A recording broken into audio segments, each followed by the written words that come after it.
व्यास, नमस्कार।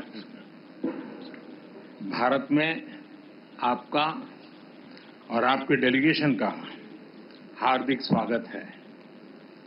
एक्सेलेंसी, आपकी पहली भारत यात्रा है।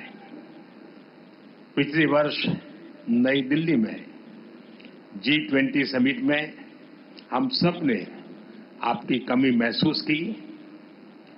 मुझे बहुत खुशी है कि भारत में दीपावली के त्योहार के समय मुझे आपका स्वागत करने का अवसर मिल रहा है और मैं उस वडोदरा में आपका स्वागत कर रहा हूं जिसने मुझे पहली बार मेंबर ऑफ पार्लियामेंट बनाया था और बाद में मैं प्रधानमंत्री बना, तो मेरी ये कॉन्स्टिट्यूंसी रही प्रारंभ में।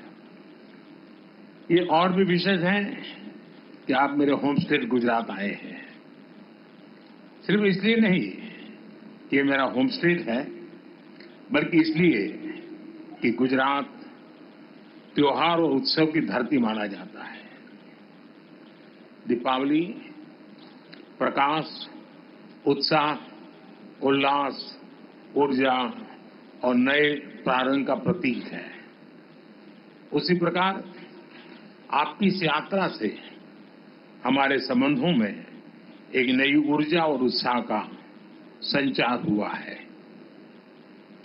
आज C295 प्लांट के उद्घाटन के साथ साझेदारी के एक नए अध्याय की शुरुआत भी हुई है।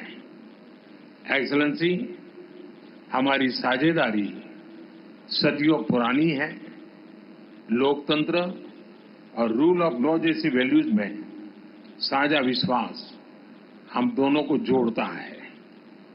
Economy, defence, pharma, IT, science and technology, renewable energy जैसे कई क्षेत्रों में हमारा मजबूत सहयोग है और हम दोनों वैश्विक शांति, समृद्धि और सहयोग पर बल देते हैं। Excellency, people to people contact हमारे संबंधों का मजबूत नींव प्रदान करता है। भारतीय युवा टैलेंट स्पेन के ग्रीन और डिजिटल ट्रांजिशन गोल्स में योगदान दे रहा है। लोगों के बीच बढ़ते हुए संबंधों को देखते हुए इस वर्ष स्पेन के बार्सिलोना में भारत ने नया कॉन्सुलेट खोला है।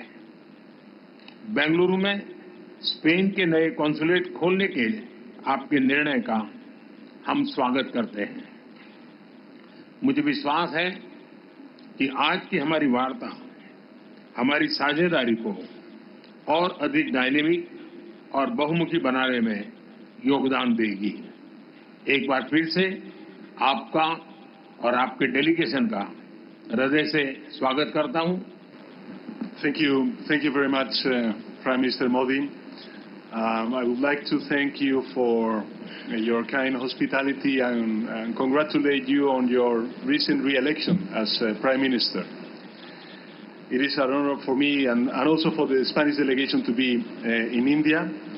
I am certain that this visit will strengthen our bilateral relations and will honor the weight and influence that both India and Spain have in the world. A voice and influence that multiplies when our countries work together. I'm also pleased that today we are endorsing an ambitious joint declaration framing the various areas of our collaboration. We celebrate the signing of several agreements in the fields of investment, railways, customs, cultural exchanges, and we look forward to expanding the list soon to reflect the richness and depth of our ties. There is no doubt, my dear friend, that our cooperation will continue to grow across many other areas, and even more in view of the celebration of the Spain-India Year for Culture, Tourism and Artificial Intelligence in 2026. Our countries complement each other.